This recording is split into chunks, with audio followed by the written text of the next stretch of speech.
True Crime Brewery contains disturbing content related to real-life crimes. Medical information is opinion based on facts of a crime and should not be interpreted as medical advice or treatment. Listener discretion is advised.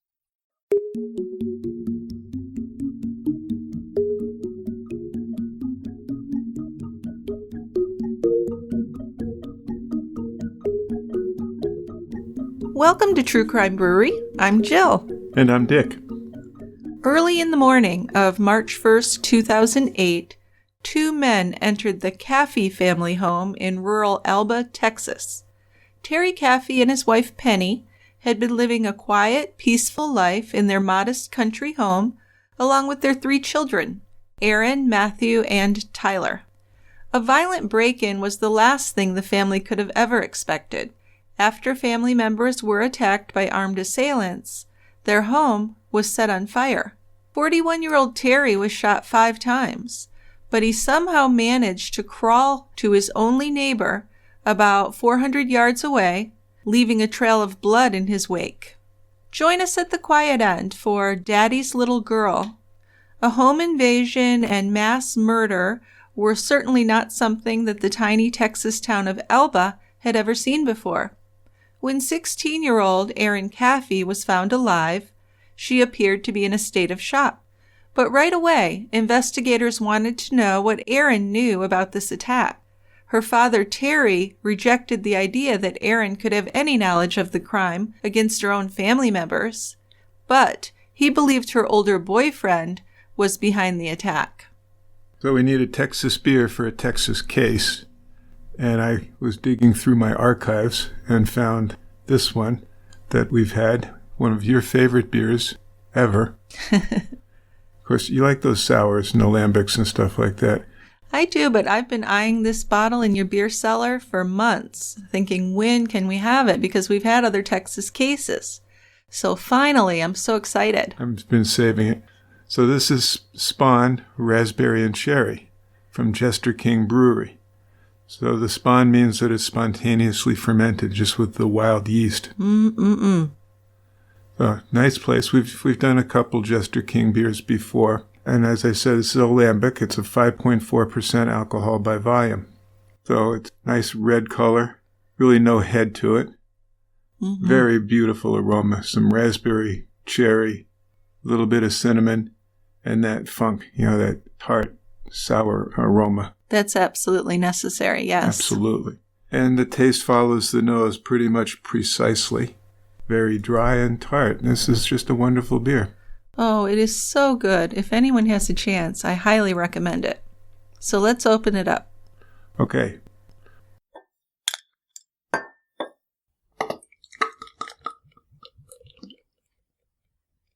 Oh, it's just lovely. Let's go down to the quiet end and get started.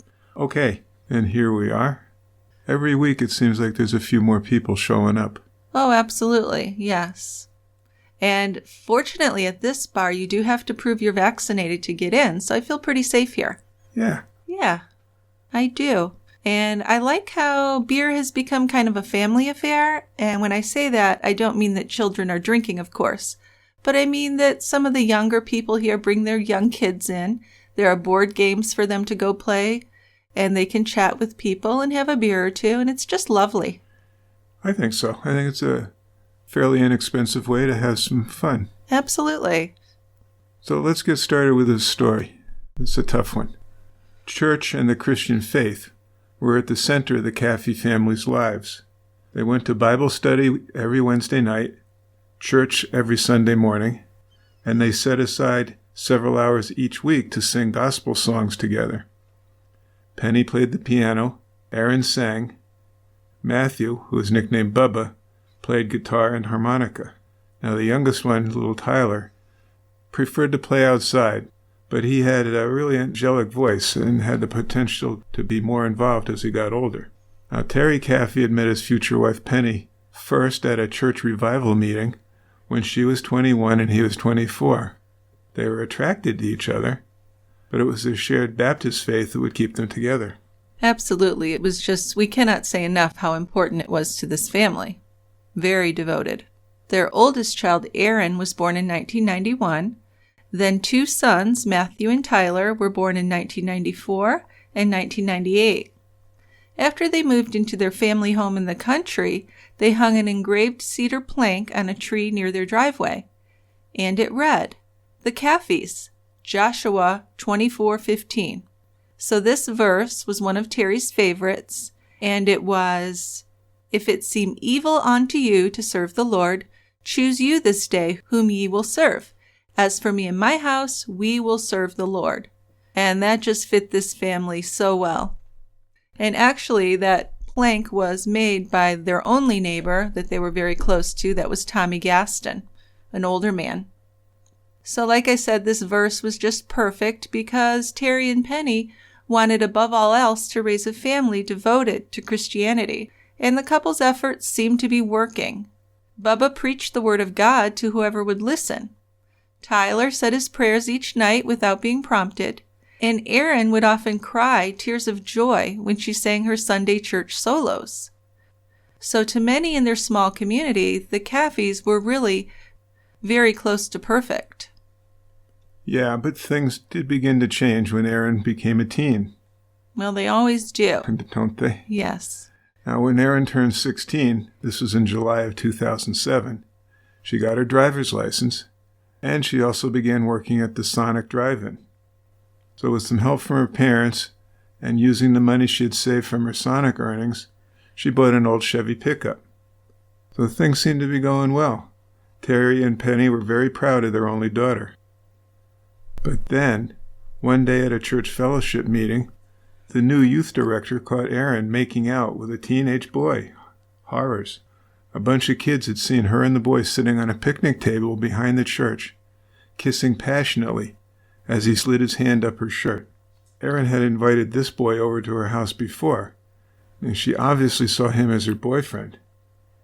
But Terry and Penny, who had quickly moved in at the fellowship meeting and separated the two teenagers, were just very embarrassed by their daughter's crude behavior, or at least what they perceived as crude behavior. Well, and they definitely did, as most of the people at the church did. This was just not acceptable. So Terry told Erin, "You're not going to see that boy no more." But of course, that would not be the end of things. So Erin's boyfriend, Charlie Wilkinson, was not the type of guy Erin's parents approved of to be dating their daughter. He was pretty poor. He was driving a beat-up 1991 Ford Explorer that had to be push-started. More troubling, he was a couple of years older than Erin. He was pretty good-looking with dirty blonde hair and blue eyes, and he always wore jeans, cowboy boots, and a black cowboy hat. So he seemed kind of rough around the edges, but that's probably part of what attracted Erin. He was a bad boy. I don't know. You women like those bad boys. But, at this point, he really wasn't bad. He was a pretty good kid. Yeah, he hadn't done anything horribly bad. No. He first met Erin at the Sonic where she worked, and that was a few weeks before the start of his senior year in high school. So he would say there was an instant attraction to this petite, energetic blonde. She was far more sheltered than Charlie, but they both did share the same strong religious beliefs. In fact, after they became a couple, they attended church services together, holding hands and sitting side by side in the congregation. So that seemed rather sweet. And innocent. Yes, absolutely. Charlie lived with his father, stepmother, stepbrother, stepsister, and a half-sister. His father worked at a paper mill just outside of Dallas. Charlie's mother and father had separated when he was just 10 years old, and then they had left it up to Charlie to decide who he wanted to live with, which seems horribly unfair. There were custody fights with each parent trying to control Charlie and each parent trying to keep him away from the other parent. So this couldn't have been easy for Charlie. Eventually, his mom ended up moving to Del Rio across the Rio Grande in Mexico, which was nearly 500 miles away from where he was living with his father. So after she moved, Charlie saw her only once or twice a year. So this was a sad thing in his life. Yeah, he basically lost his mother, right? Yeah, essentially. He'd do okay with the stepmother? He'd get along with her? Yeah, he seemed to get along fine with his father and stepmother. And he also had this woman, Teresa Myers, who was the mother of one of his good friends, who was kind of a surrogate mother to him. And she remembered Charlie and his father, Bobby, being very close. If Charlie was at the Myers house in the evenings, he'd make sure to call and let his dad know where he was. So Teresa was really impressed that Charlie made the effort to check in. To her, it showed maturity and consideration for other people's feelings. So she thought Charlie was a really good kid. Yeah, nothing from her standpoint. No, he hung out with her son, Justin, who was a couple of years younger than Charlie, and she approved. She trusted him. Yeah. So that says something. Oh, it certainly does. Now, like many of his friends, Charlie was an avid hunter, and he spent a lot of his free time fishing and tracking wild hogs. He had learned to shoot at a pretty young age, and he was competent with a firearm. He wanted to join the military after he graduated high school. He had never been arrested, and he had no serious disciplinary problems at school, even though he was known as a bit of a hothead. But nothing major there. I mean, some guys would tease him just to get a rise out of him, and once he was set off, he might hit his desk or march out of the classroom. But usually he knew enough to walk away from a fight. So he might have a quick temper, but he wasn't this bully type. No, there wasn't a lot of violence seen from him. So throughout the fall of 2007, Charlie visited the Sonic whenever he could to see Erin. That Halloween, she dressed up as a 50s car hop, roller skating around the Sonic in her homemade pink and white poodle skirt with a pink scarf tied around her neck. So she was kind of adorable. Then that November, Charlie asked her out. Erin thought Charlie was cute, and they both seemed really infatuated pretty early on. Though Terry and Penny wouldn't allow Charlie to take Erin out alone, the two teenagers did spend most of their free time together. Charlie came by the Sonic every afternoon during Erin's half-hour break. Then at night, he visited her at the Caffey's house. If Erin and her brothers built a bonfire in the backyard after supper, as they often did, he'd be right by her side. And at 9 o'clock, Erin's parents always made sure that Charlie left. So everything seems good. But still, Erin usually called him after and talked to him until her 10 o'clock phone curfew. So, like a lot of young love, there was some obsessiveness there. Oh, yeah. But it's early on. Yeah, once the two were a couple, Charlie began attending Erin's church, which is Miracle Faith Baptist. And that December, after being homeschooled for many years, Erin asked her parents if she could attend the public school.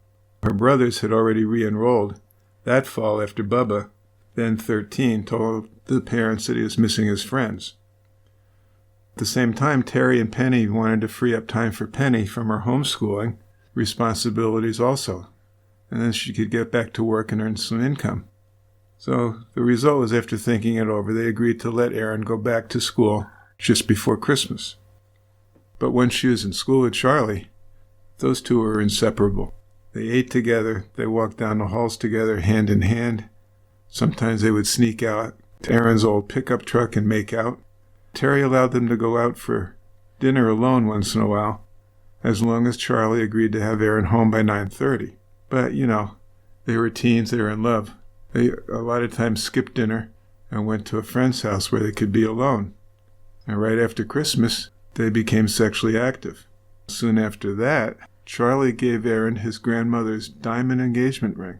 Not a formal proposal, don't worry, but it was a promise ring, sealing his intention to someday be her husband. And this was a real serious ring, which was kind of alarming to her parents. Yeah, this wasn't just a simple band or anything like that. This was an engagement ring. Yes, absolutely. There was a nice rockin' and everything. So when Penny saw that ring on Erin's finger a few days later, she told Erin that she had to give it back right away. She was way too young, and the whole thing was inappropriate. So Charlie was playing basketball outside the church that afternoon, and Terry pulled him aside. He told him, "My daughter's only 16 years old," and he was very uneasy with how fast the relationship was progressing. Now, to be truthful, he didn't even like Charlie, who seemed disrespectful to Penny and Terry. He told Charlie he was spending way too much time with Erin and distracting her from her schoolwork and church activities. Terry had really never gotten past Charlie's flippant attitude when they first met. Terry had come home from work, and Charlie, sitting sloppily with his legs slung over the side of Terry's armchair, had not even stood up to acknowledge him or shake his hand. So That was very offensive to Terry. Well, yeah. He's the father of this guy's girlfriend. He needs some respect. Yes. At the same time, Charlie was raised in a much more casual way than the Caffeys were raising their children, and maybe he just didn't know any better. Maybe he didn't mean to be disrespectful. I don't know. Maybe he didn't mean to be disrespectful, but right. I think it's pretty universal. If you're meeting a parent for the first time, you stand up and greet them when you meet them. True enough, yes. But anyway. But after that ring incident, Terry and Penny limited Erin and Charlie to once-a-week visits in their home where they could keep an eye on them. Erin told her aunt that she planned on running away to be with Charlie as soon as she turned 17. Erin and Penny weren't getting along anymore. Erin called Charlie in tears in January to tell him that Penny had slapped her during one of their arguments. So in early February, Penny overheard Erin giggling in her room late at night and found out that Erin had sneaked her cell phone into her room to call Charlie past her phone curfew time. So Penny grounded Erin. She took her car keys and her phone away, and her parents drove her to and from school for the next few weeks. Even worse, as far as Erin was concerned, Charlie's weekly visits to the house were put on hold. So they're really being cut off from one another. And then on February 21st, 2008, the sudden death of Terry's father, Sonny Caffey, had a heart attack, and that temporarily brought the family closer together. The Caffeys gathered at Grace Baptist Church in Garland with Terry's two sisters and other relatives for a memorial service. Penny played Amazing Grace on piano, while Bubba and Terry joined her on harmonica. At the same time that this was going on, the pastor and his wife noticed that Erin seemed very distant and unemotional. Definitely not her usual self. Well, in truth, Erin was not accepting of her parents' wishes to cool off her intense relationship with Charlie Wilkinson. Charlie brought up the option of running away together. But according to Charlie and a number of classmates, Erin told Charlie that killing her parents was their only option. So throughout the entire month of February, she had talked about little else. In school, she brought up the subject once or twice a day. During lunch break in mid-February, a junior overheard Erin tell Charlie that killing her parents was the only way they could be together.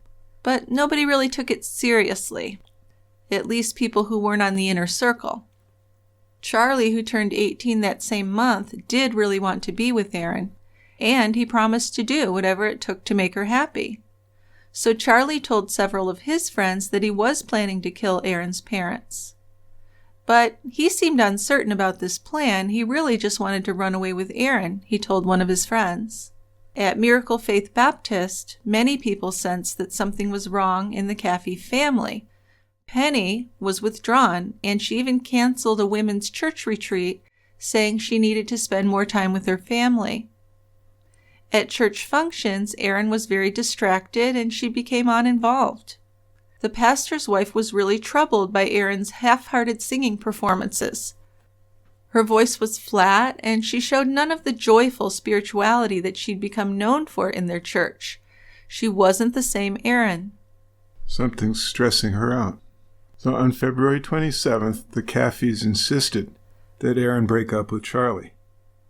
Penny's sister had told Penny to look at Charlie's MySpace page. Since the Caffeys didn't have internet in their home, Penny stopped by the local library and went online to look at his MySpace profile. On this, she found several comments about having sex and getting drunk, and many of the comments from Charlie and his friends were shockingly vulgar to the Caffeys. But definitely this was not the type of person they wanted their daughter to be dating. Oh, absolutely not. But when Erin came home that afternoon, her father and mother were waiting for her in the living room, and they told her that her relationship with Charlie was over. She was expected to break up with him immediately. But they were surprised because she didn't argue with them. She tearfully told them that she'd wanted to break things off with Charlie for quite a while, but she hadn't been sure how to go about it. So, before the family left for Bible study, Erin promised that she would end things with Charlie. But we don't know, was Erin lying to them, as she was secretly planning to have them killed? It just didn't seem legitimate that she wanted to break up with Charlie. Well, not from subsequent actions, huh? No, and not from what her friends and other people were saying. Right.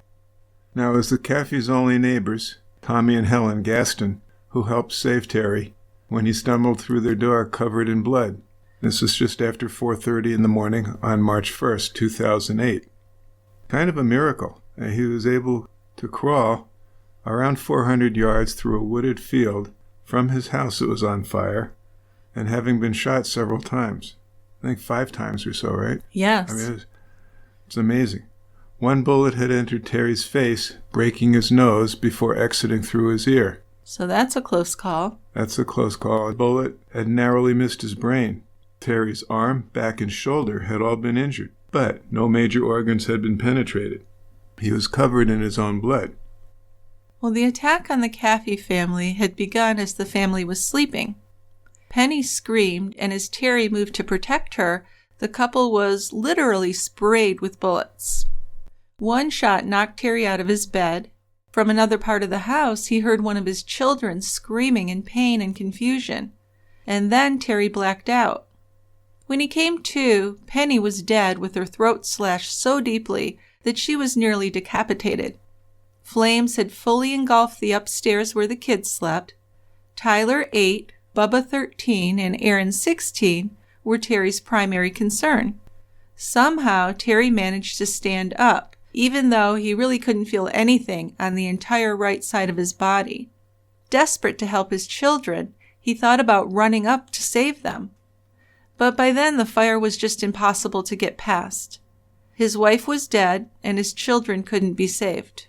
So he finally decided he had to save himself, just so he could tell the police who was responsible, because Terry had seen one of the attackers, and he had recognized him as Charlie Wilkinson, his daughter's ex-boyfriend. Uh-huh. So Terry got out by squeezing through the downstairs bathroom window. He would later say that leaving his family behind was the hardest thing he'd ever done, and I believe him. He knew he'd never see them again, but with his faith, he felt like he would see them again one day in heaven. Once outdoors and away from the thick smoke, at least he could breathe, and it seemed that the attackers were gone. So he fell to his hands and knees, unsure if any of them were around still looking for him. His neighbors, Tommy and Helen, were just down the gravel road about 400 yards away through the woods. So this seemed like an impossible distance in his condition. But he started to crawl, just reassuring himself that once he had reached the home, he'd be safe. So Helen and Tommy were really like a mother and father to Terry. In fact, he even called them Ma and Pa.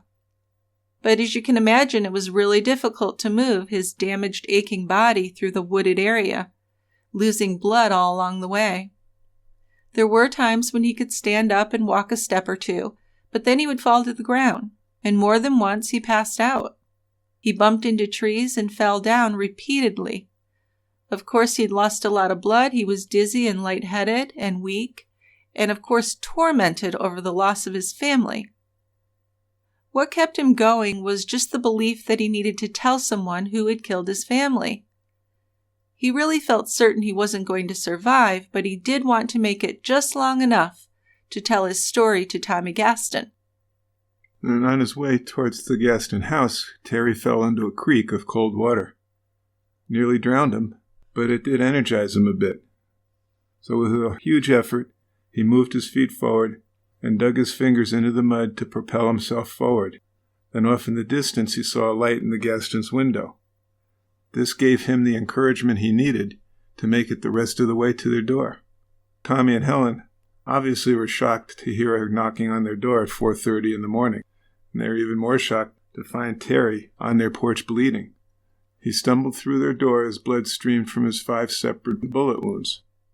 So this puts quite a picture in your mind, this whole thing. It's amazing. And no kidding. So let's just take a minute here to hear Tommy Gaston's 911 call from that morning. This is Tommy Gaston. I've got a man that's been shot. He's out here at my house now. Okay, so stay on the line. I'm going to contact you, the champion, okay? Okay.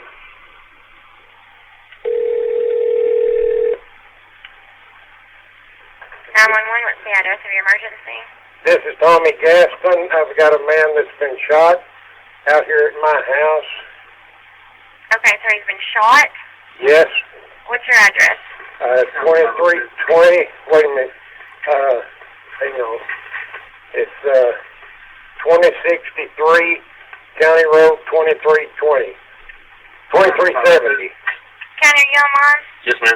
Can you confirm address? It shows 2063 Range County Road 2370 on 911. Right. Okay. Is this an Emory? Well, yes, it's Range County. That's Alba address. 2063 Range County Road 2370. Okay, so you're in Alba. The complainant says he's got a victim in his house that's been shot. What, sir, are you there? Hello? Hello? First response. Sir, can you hear me? Hello? Sir, can you hear me? Yes. Okay. Audience County. County, can you mute your radio? I'm sorry. Sir, alright, sir, I have a few questions that I need to ask you, okay? We're going to get you an ambulance. I need you to stay on the line with me, okay? Are you with the patient now? Yes. How old is he? He's 41. Is he conscious? Yes. And is he breathing? Yes. Okay. Sir? Yes. Okay, I'm sorry. When did this happen?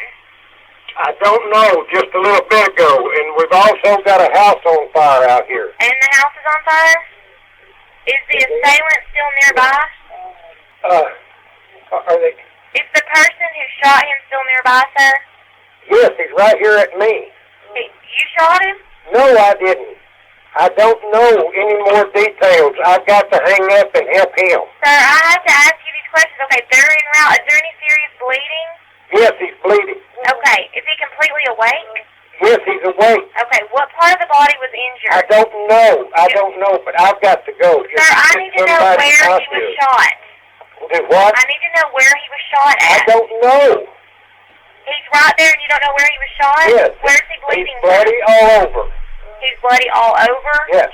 Okay, do you know what he was shot with? No, Is there more than one wound? I don't know.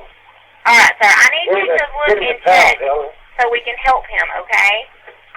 Helen, give him a towel. Sir? Hello. This is County. Did they hang up? Yes, ma'am. You got officers in out? Yes, ma'am. Did you get any more information out of him than I did? No, I was connecting right over as soon as he said there was a gunshot. Okay. Alright, thanks. Uh-huh. Alright, bye. So clearly, Tommy was very frustrated with the 911 operator.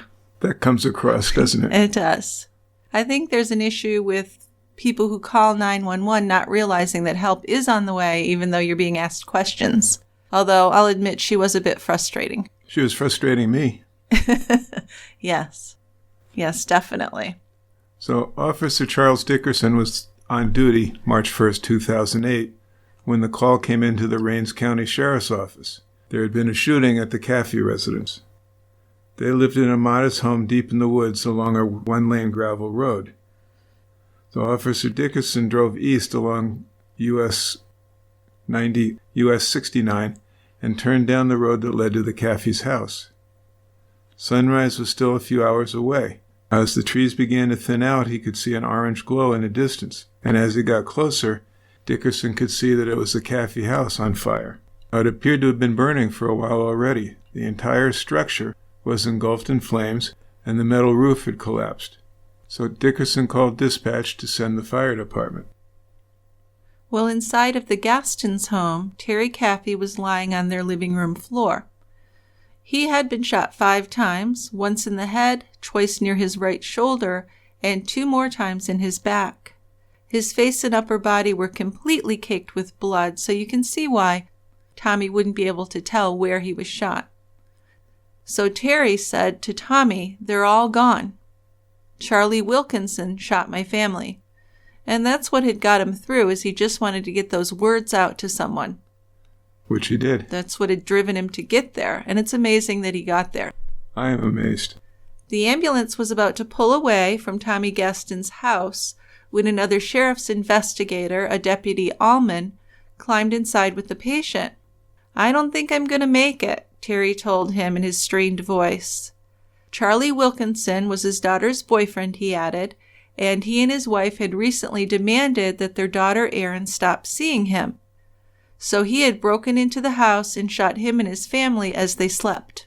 Now, Deputy Allman jumped out of the ambulance to tell Chief Deputy Kurt Fisher what Terry had just told him. They were actually familiar with Charlie Wilkinson. Fisher's own sons were friends with the high school senior. They'd fished and gone four-wheeling with him many times. But Fisher recalled he had just seen Charlie's car parked outside of Matthew Wade's trailer as he was driving to the crime scene. Matthew Wade was a few years older than Charlie, and Charlie and some of his buddies sometimes drank at his place and sometimes slept there overnight. So that's where he went. When Fisher pulled up outside of Wade's trailer, a teenager who Fisher didn't recognize opened the door. And he didn't know if Charlie had spent the night or not, but he agreed to let the officers come inside. Fisher walked from room to room, stepping over piles of dirty clothes. There were empty beer cans everywhere as well. He woke up Matthew Wade and his girlfriend and told them he needed to talk to Charlie Wilkinson. So as Fisher walked further down the hall, he saw a blanket covered the empty doorframe of one bedroom. And pulling that blanket back, he could see Charlie Wilkinson lying on a mattress awake. He was wearing blue jeans and no shirt, and there was a semi-automatic handgun on the floor beside him.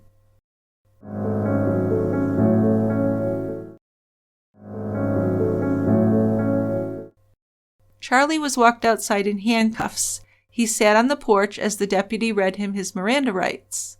The Caffey family had been attacked and killed earlier that morning, Fisher told Charlie, and he was being taken in for questioning. Now at that point, Charlie denied any involvement in this. A deputy went back inside the trailer to get Charlie a shirt and his cowboy boots, and as he carried them out to the porch, he noticed that they were covered in blood spatter. So Charlie was put in the back of the squad car, where he just sat looking out the window and said nothing. By sunrise, the fire was still kind of smoldering. Firefighters had worked for hours to put out the flames, but the house had burned completely down to its foundation. The bodies of Penny, Bubba, and Tyler were found inside later that day, but there was absolutely no sign of Erin. So after Charlie was brought to the jail, deputies were able to get a search warrant, so they returned to the trailer to collect evidence. In the living room, they found a purse with Erin Caffey's driver's license inside. They began searching the back bedroom where Charlie had been found. It was dark, so a deputy pulled a blanket off one of the windows so that they could see. Now there was spent shell casings scattered across the carpet. Next to the mattress there was a box of ammunition. Fisher also found a used condom on the floor. Near the bedroom closet, beneath a blanket that was balled up on the floor, they saw some blonde hair. So they thought initially maybe it's a doll or a wig or something like that, but when the hair was pushed aside, it was actually Erin. She was sitting with her back to the wall, balled up. So Deputy Fisher drew his gun and told her to show him her hands. She just stared at him and didn't respond. Well, Fisher recognized Erin from her driver's license photo. So he brought her into the living room where Matthew Wade and his girlfriend were sitting on the couch. Fisher had told the couple that the Caffey family was dead. So Matthew was staring at Erin looking shocked, but he did confirm that this was Erin Caffey. Erin was wearing her pajamas, looking confused as she looked around the room. "You're Erin Caffey?" Chief Deputy Fisher asked her again, and she nodded. She looked sick, like she might throw up. In her flower print pajamas with her blonde hair pulled back into a ponytail, she really seemed childlike and innocent. She glanced apprehensively around the trailer and appeared disoriented. And Fisher thought maybe she was under the influence of some kind of a drug. "Can you tell me what happened?" he asked her. "Fire," Erin said, and her voice just trailed off. So Erin was taken in an ambulance to the hospital where she was given a full medical exam. She was interviewed in the trauma room by Shauna Sanders, the chief of police for the Rains Independent School District, because Sanders knew most of the students quite well from the high school. Sheriff's Deputy Serena Booth sat in on this interview also, and at this point Erin was believed to be a victim who'd been kidnapped by the murderers. Sanders spoke very gently to Erin, asking what she remembered from the night before, and Erin spoke timidly and softly, offering very few details.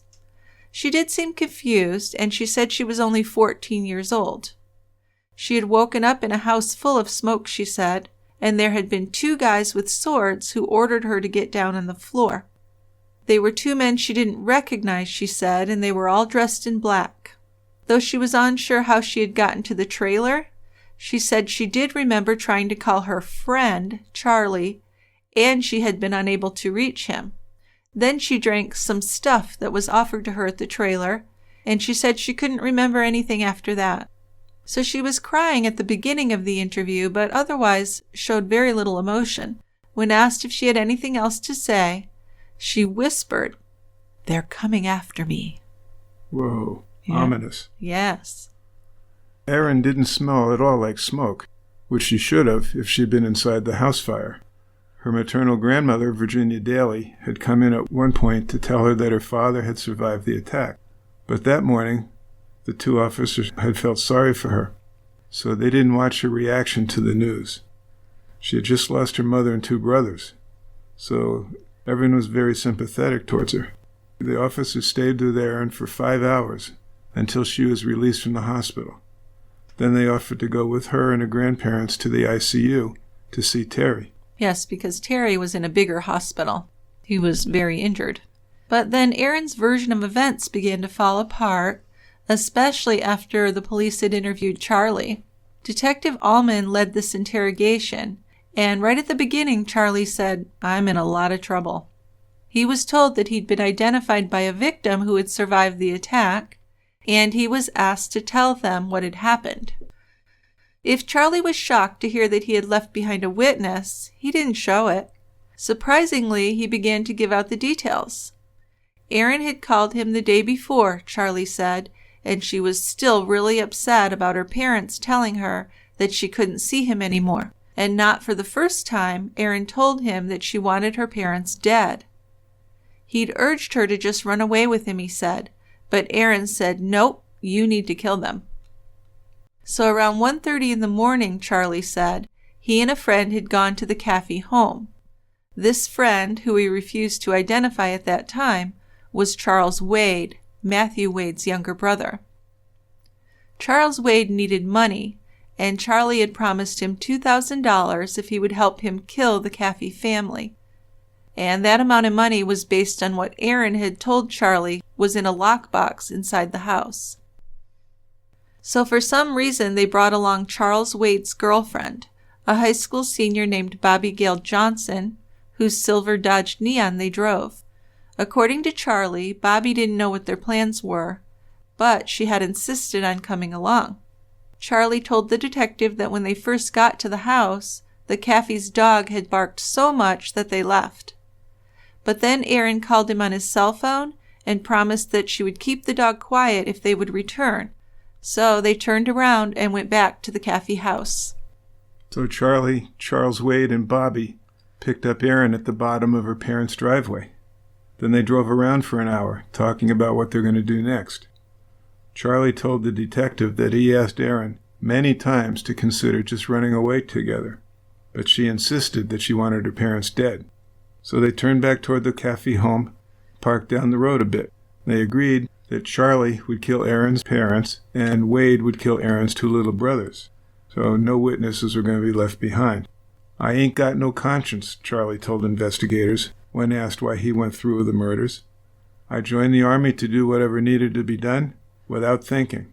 I intended to kill them because I thought I was in love."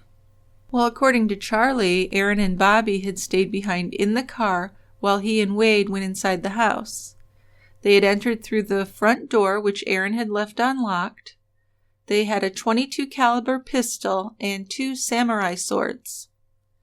Charlie went into Terry and Penny's first-floor bedroom and fired at them until his gun jammed. He then handed the gun to Wade, who was able to unjam it, and fired 2 more shots at the couple.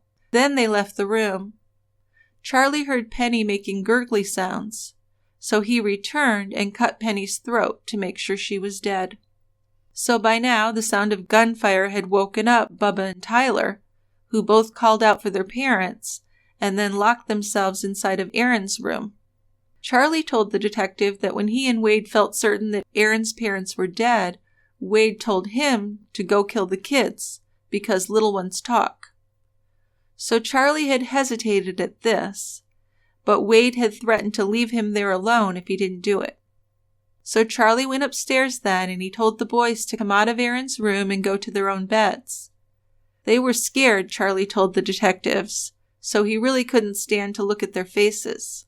Bubba had fought back by kicking Charlie, and when he did, Wade raised the .22 from down the stairs, aimed on the balcony where the brothers were standing, and he shot Bubba right in the face, and the boy fell to the floor dead. And remember, little Tyler is seeing this.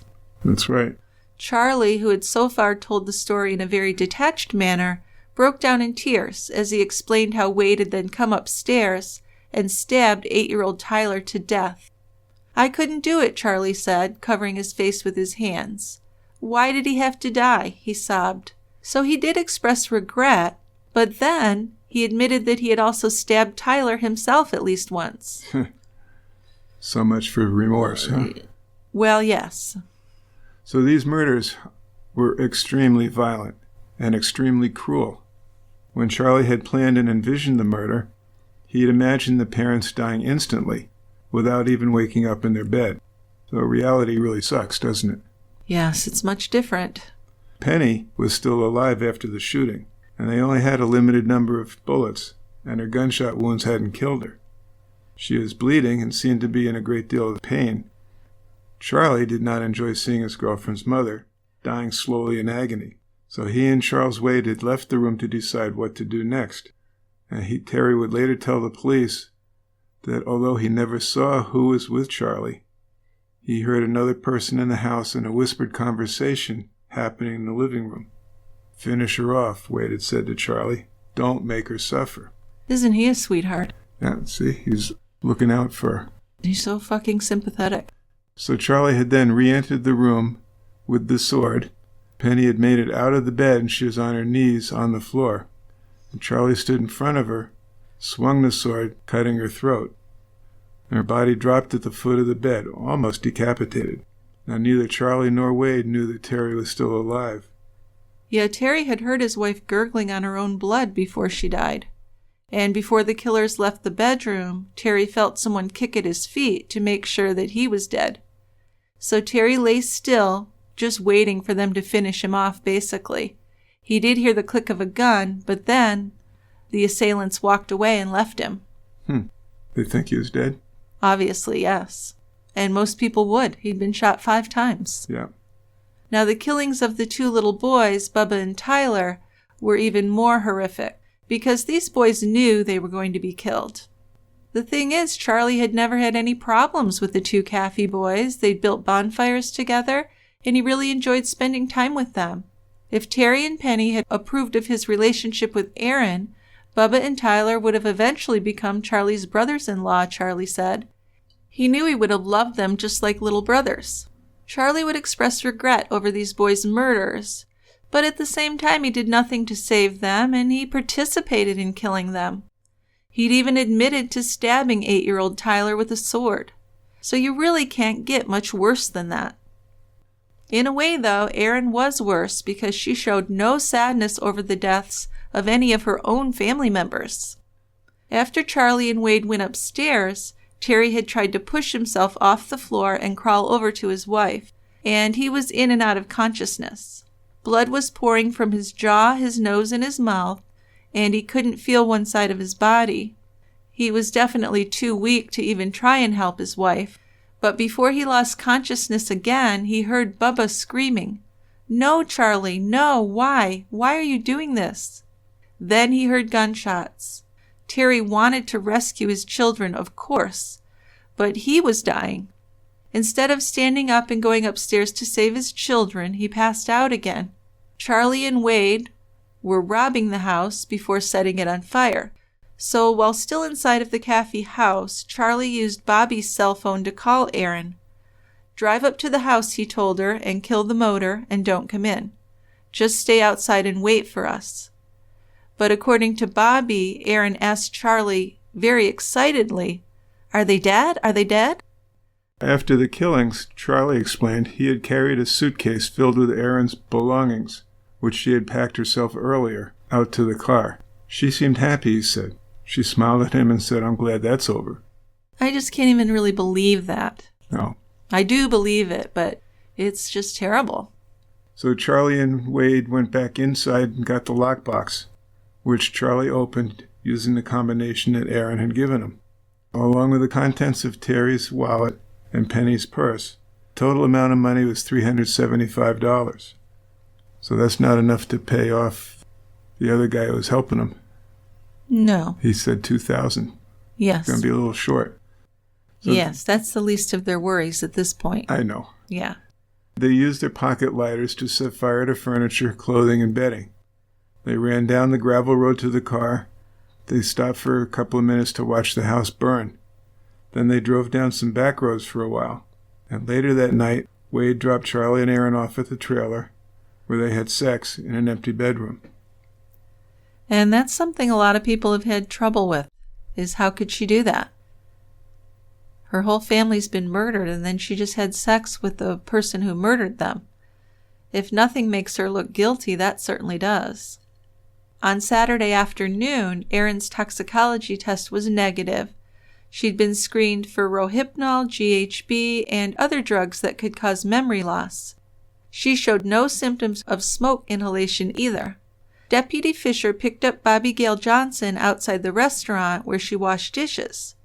Charles Wade was pulled over driving her car, and he was arrested. So when they approached Bobby at the restaurant, she seemed to be in a good mood. She was interviewed at the sheriff's office that same afternoon.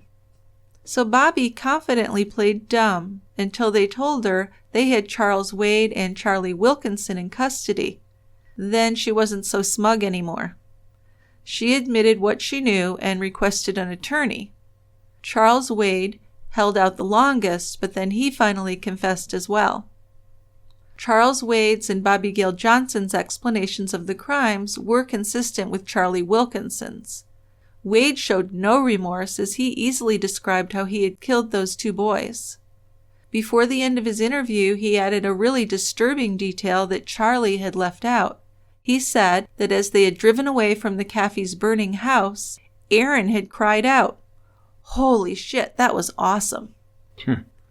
Penny's mother, Virginia Daly, said her granddaughter Erin seemed comforted when she heard that her father had survived. Erin asked to visit with him as soon as possible. So a police escort was arranged to take Erin and her grandma on the 60-mile trip to the hospital. Now, with his sister Mary Horn by his side, Terry was rushed into surgery to remove the bullets from his back and his head. As he recovered, drifting in and out of consciousness, he asked to see his daughter. The news that she was alive and healthy and on her way to see him had given him new hope. So in an exhausted voice, he told the detective, "They told me my daughter's safe. They found her wandering around. I don't know if she escaped." He remembered being conscious through some of what was going on, and he remembered he'd been shot by two young men. Now, he couldn't identify the first one, but he knew that the second one was 19-year-old Charlie James Wilkinson, the very same Charlie that his daughter said she tried to call after the kidnappers left with the swords. Well, Erin's grandparents were driving her to the hospital in Tyler to see her father, and they were escorted by Deputy Sanders in her police cruiser. But just a few minutes into the ride, Deputy Sanders' cell phone rang, and it was Deputy Fisher, calling to tell her that Erin had been implicated in her family's murders and she needed to be arrested. Well, that was pretty shocking. Sanders pulled her squad car into a parking lot, and Erin's grandparents followed. So she explained to the grandparents that she'd been told to arrest their granddaughter in connection with the murders and requested that Erin step out of the car. So Erin's poor grandmother, Virginia Daly, just became hysterical. And she grabbed Erin's face and asked Erin, "Did you have any part in this?" "No, Grandma," Erin answered, beginning to cry. And it was Terry's sister Mary who had the difficult task of telling her brother that his daughter Erin was thought to be involved in the murders of his family. He just broke down crying hysterically when he heard that. I'll bet he did. That was only the really bright spot, as he had his daughter. Right. And then he finds out she's behind it. I can't even imagine Wow. what that man went through. So as a minor, Erin couldn't be taken to the sheriff's office for questioning. She had to appear in court that afternoon. The judge informed Erin of her rights and asked if she'd be willing to speak with investigators. So she agreed to make a written statement, not an oral one. And the account, written in her kind of childish handwriting, matched what she had told Chief Sanders. There had been smoke in the house and strangers with swords, and she couldn't remember anything else. So she was taken to the juvenile detention center in Greenville and held on charges of capital murder. So less than 24 hours after the murders, Charles Wade, Bobby Gale Johnson, Charlie Wilkinson, and Erin Caffey were all in custody. So we can get an idea from the quickness that things transpired. This wasn't such a great idea, was it? No, there was nothing planned after the murders. He was laying there with a gun and bullets all over the floor. So the plan had many holes in it, obviously. It was a stupid idea to begin with, of course, just really stupid and horrible. Yeah, but, even if they had managed to escape notice at the beginning, this is going to fall apart pretty fast. Absolutely it is, yes.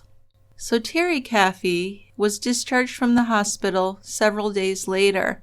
He went to live with his sister, who lived about an hour out of Alba. After being shot 5 times and climbing out a window of a burning house, he was doing remarkably well physically. He did have a broken nose, 2 fractured cheekbones, and some nerve damage in his right arm. He stayed on his sister's couch and just sunk into despair. He even considered taking his own life. But in the end, it was his faith that saved him and gave him the strength to continue to live. Twice a week, Terry made the trip to Greenville to see Erin. He couldn't ask her any questions about the crimes. Her lawyer had warned him that they were being recorded, and anything Erin said could be used against her in court. So Terry would go out there and sit with his daughter and talk about the weather and other insignificant topics. Terry would later admit that the visits were painful, but he just felt obligated to spend some time with his only remaining living child. Over the hours of polite conversation, he only once asked her a serious question, and it was a question that had haunted him. "Were me and your mom good parents?" he asked her. Yes, Erin told him. She couldn't have asked for a better mom or dad. Now that is very sad to me, that he's obviously feeling some guilt and wondering if this is his fault.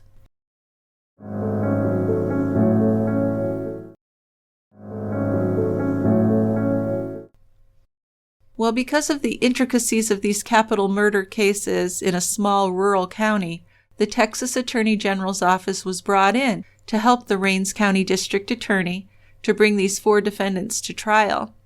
Assistant Attorney General and experienced prosecutor Lisa Tanner was assigned to the case. And she'd seen a lot in her years, but she referred to it as the most disturbing case in her whole career. First of all, the crime was just so difficult to understand. Though Charlie and Charles Wade had been drinking that night, neither of them had been using drugs. Erin's desire to have her parents killed also didn't seem to be motivated by any abuse or any family trauma. Her court-mandated psychological evaluation didn't find any evidence of abuse in the Caffey family. But prosecutors had no doubt that Erin had been the mastermind of this crime, and they believed that her phone records alone would lead to her conviction. The phone records supported Charlie's account of the murders because from 11:46 p.m. until 12:48 a.m. on the night of the murders, Erin called Charlie 6 times from inside of the Caffey house. Then between 1:22 a.m. and 1:58 a.m., she called him 7 more times. So that matched with what Charlie had been telling the police, that Erin had kept calling him and saying, "Where are y'all? What's the holdup? Hurry up. Come back and I'll keep the dog quiet." That sort of implicates her, huh? Yes, certainly. So Prosecutor Tanner spoke with Terry Caffey and showed him the phone records. She needed to explain to him why prosecutors were asking the court to certify Erin as an adult. Now, if certified, she would face the same punishment at trial as an adult, including life without parole. Still, even with the adult certification, she could not receive the death penalty. And that was important to Terry, not only because this was his daughter, but he didn't believe in the death penalty. So Terry was the victim of a crime, but at the same time he is the parent of one of the killers. So the prosecutor showed him photos of the suitcase that Erin had packed and the burned-out lockbox that was opened with the combination that Erin had given Charlie. Terry was also shown the statement that a friend of hers had given to investigators about how Erin had wanted her family killed. He was also told about Erin and Charlie having sex after the killings. I'm sure he was happy to hear that. Poor man. So, as a parent, he naturally couldn't help but wonder if he had done something wrong. Yeah, it's hard to be a parent. Even after he had seen all this evidence against Erin, he continued to visit her. In fact, he stood by her at each court appearance holding her hand. Terry wrote a letter to the Rains County District Attorney stating, "I want them, in this lifetime, to have a chance for remorse and to come back to a place of repentance for what they have done. Killing them will not bring my family back." He asked that Wilkinson and Wade got sentences of life in prison without parole. His wishes were honored. They were all offered a plea deal, and they each pleaded guilty to 3 counts of capital murder. Well, Erin and 19-year-old Bobby Gail Johnson, who also pleaded guilty, did receive lengthy prison sentences. Under a plea agreement, Erin received 2 life sentences and an additional 25 years in prison. Co-defendant Bobby Gail Johnson, named as an accomplice who did not use a weapon, was sentenced to 40 years in prison. Bobby didn't physically kill anyone, but she also didn't warn anyone or act in any way to stop the murders. Just by being at the scene of the crimes and by knowing about the crimes in advance, she was an accessory and a co-conspirator. Now, Terry remarried pretty quickly, and some people found this distasteful. But Terry had known his second wife, Sonia, from back when they worked for different medical supply companies. Sonia was a divorced mother with 2 sons. She invited Terry to lunch in June of 2008. They did have a lot in common, including their strong religious beliefs. So that October, they were married at the Miracle Faith Baptist Church, and they moved into a small house together. Yeah, so really, 6 months from the murders to the remarrying?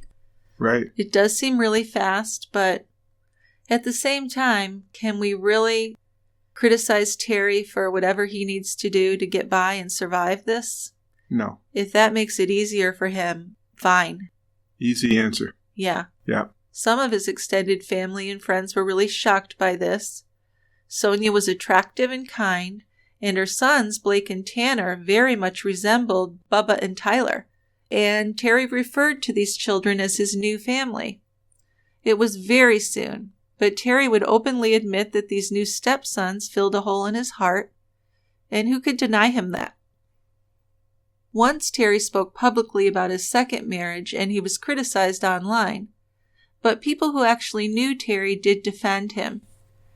Terry and Penny were married for a long time, said Terry's pastor. God has blessed him with a beautiful wife and family, and it's a blessing from God.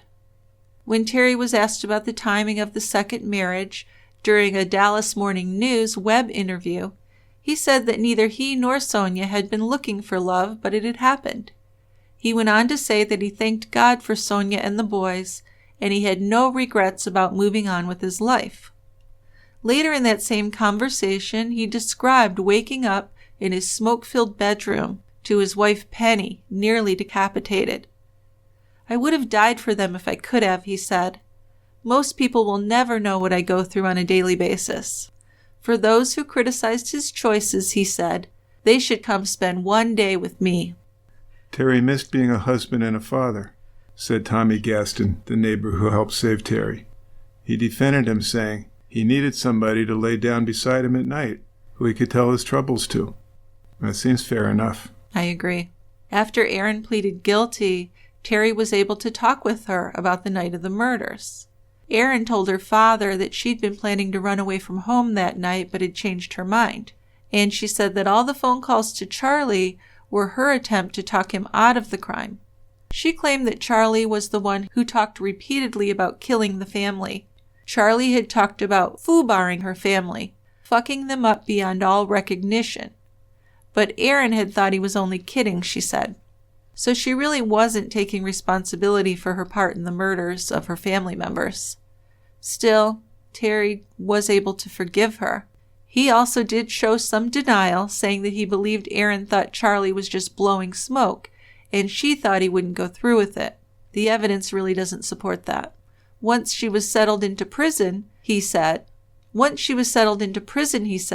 Erin began preaching the Bible to her fellow inmates, and to Terry, this was an example of her decency and her ability to give to others.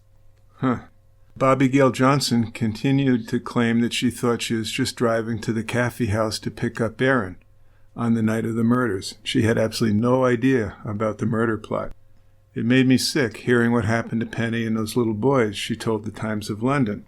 And she also dismissed the idea that Erin couldn't stop Charlie from committing the murders. She had Charlie wrapped around her finger, Bobby said. She got anything and everything she wanted from him. She's very manipulative, and she's a very good liar. Yeah, I'd have to agree with that part. Erin told a different version of her story to the mental health counselor who was hired to evaluate her for her defense. She insisted that Charlie had a bad temper and that he had killed her family after she had broken up with him, and then he had framed her. The counselor said that Erin was one of the best liars she had ever met. Now that's saying something when a counselor says that. I guess. That's not nothing, because this person had 19 years experience counseling juvenile offenders.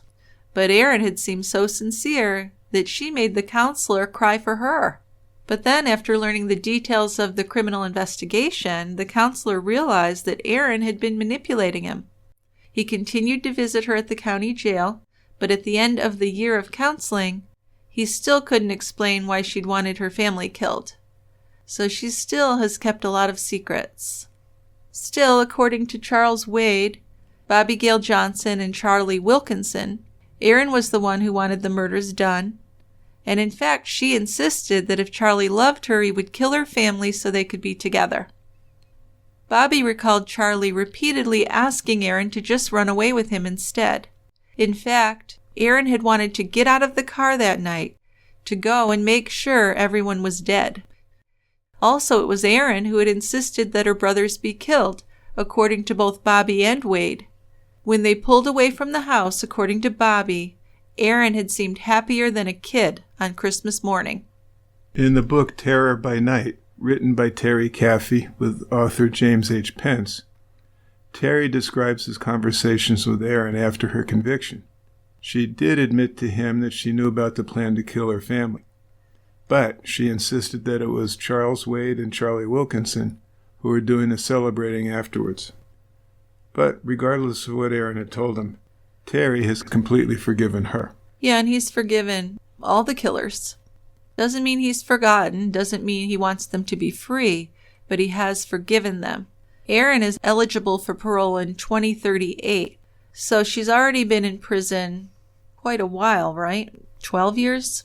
13 years? 2008, yeah. Yeah. 12, 13 years. So the problem is, I don't know if she's really learned anything because she hasn't taken full responsibility, so that's disturbing. Although, again, I won't criticize Terry.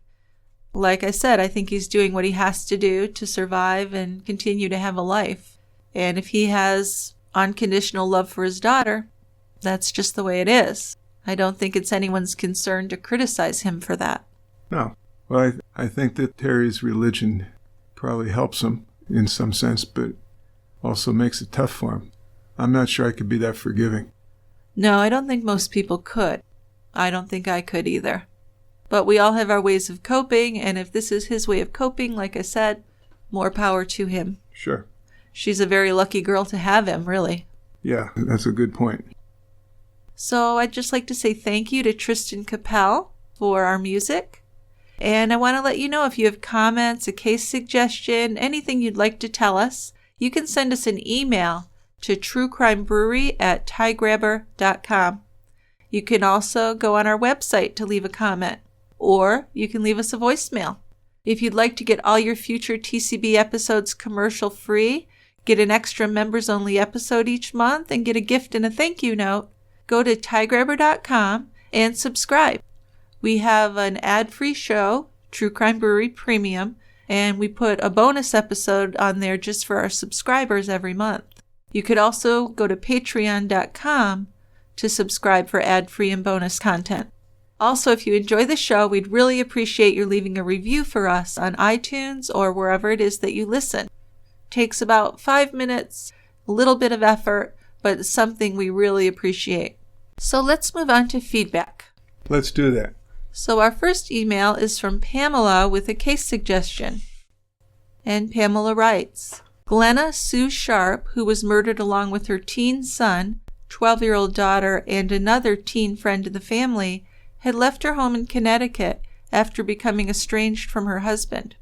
She took off with her 5 children on a cross-country trek, visiting old friends and finally renting a cabin in 1980 in Keddie, California, a rundown nook of cabins at the foot of a railroad in the Sierra Nevada mountains, with a population of fewer than 100. Sue made do on a $250 a month check she received from the Navy because her husband was a veteran. She also got some food stamps and a stipend for being enrolled in a federal education program. So while funds were tight, any lack of material objects that Sue couldn't provide for her children was compensated for by the Sierra Nevada mountains with its skyscraper-sized pine trees and really dramatic landscapes. The Sharp kids were living in the ultimate playground.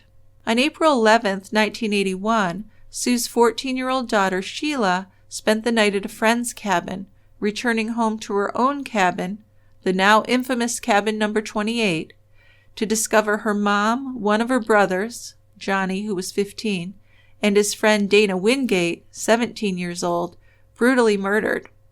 All 3 victims at the crime scene had been bound with medical and electrical tape. Sue and Johnny had been stabbed, and Sue had also been bludgeoned with a rifle. Wingate had been strangled and bludgeoned with some other object. It was a vicious attack with blood spatter reaching the ceiling. Sue's other sons, who were ages 5 and 10, slept through the massacre in a small back bedroom of the cabin. Sue's 12-year-old daughter Tina was missing from the scene.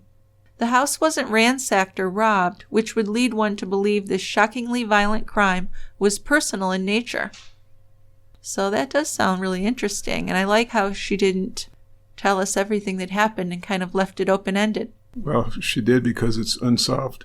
It's actually quite famous. It's the Keddie Campground murders or something like that. Huh, I've never heard of That's it what myself. It's known as. I hadn't either. I mean, I looked up Glenna Sharp, and that directed me to there.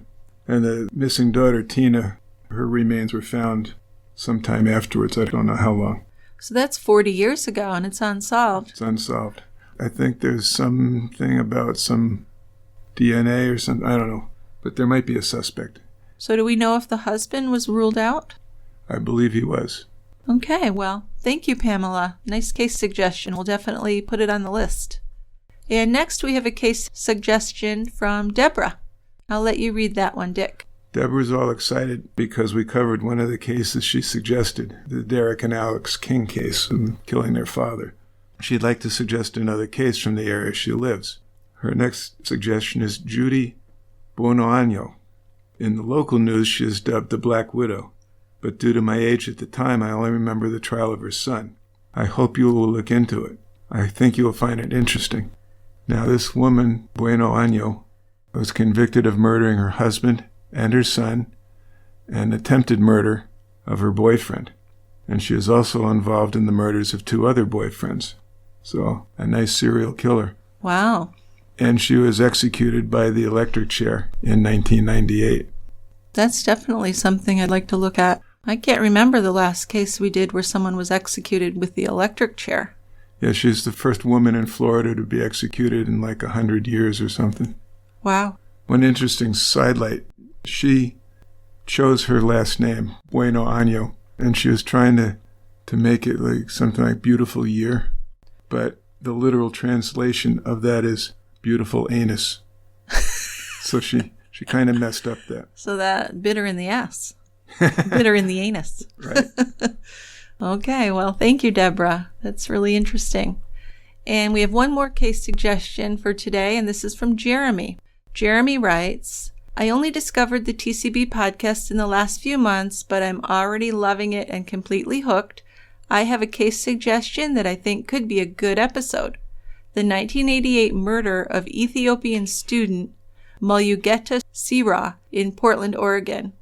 Mulugeta had come to the USA to attend college, only to be beaten to death with a baseball bat in a savage attack in front of his own apartment by 3 neo-Nazi skinheads. I hate those guys. The 3 murderers, Ken Death Meiske, Kyle Brewster, and Steve Strasser, were soon arrested and sentenced, and their links to the white supremacist organization White Aryan Resistance eventually led to that group's leader, Tom Metzger, being successfully sued in civil court by Mulugeta's family members, who had come to America for the murder trial.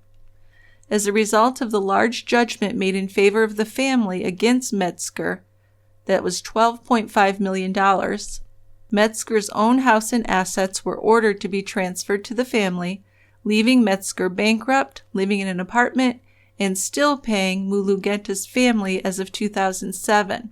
Metzger died in November of 2020 at the age of 82. This is one of my favorite cases ever, precisely because the civil suit resulted in the family of the victim actually taking possession of the home of the man who had inspired and organized the murderers. It's quite satisfying, given the horrible racist motive for the murder. Also, from what I've read, Mulugeta's son, Henrik, has really made something of himself in the USA, eventually growing up to be an airline pilot after being adopted at the age of 7 by one of the lawyers who prosecuted the case against Metzger, James McElroy. There are various resources on the case, including an episode of A&E's City Confidential, a book, 100 Little Hitlers, The Death of a Black Man, The Trial of a White Racist, and the Rise of the Neo-Nazi Movement in America. Also many articles from diverse sources like the Oregonian, the AP, and the Southern Poverty Law Center. Well, Jeremy, thank you so much for that suggestion. I really appreciate all the detail. Yeah, he was quite detailed. It's a fascinating case. I'm very interested in it, and I'm going to say this because it gives me some analogy to the present situation that had gone on at the Capitol building on January 6th. And in this case, this neo-Nazi killing, the leader of the group was found guilty.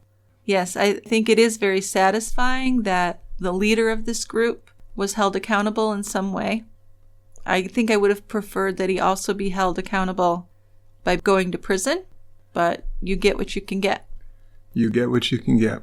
But it's one of those horrible crimes that just makes you furious, and to get some kind of satisfaction out of it from the end is very heartening, especially with the son being adopted and being successful.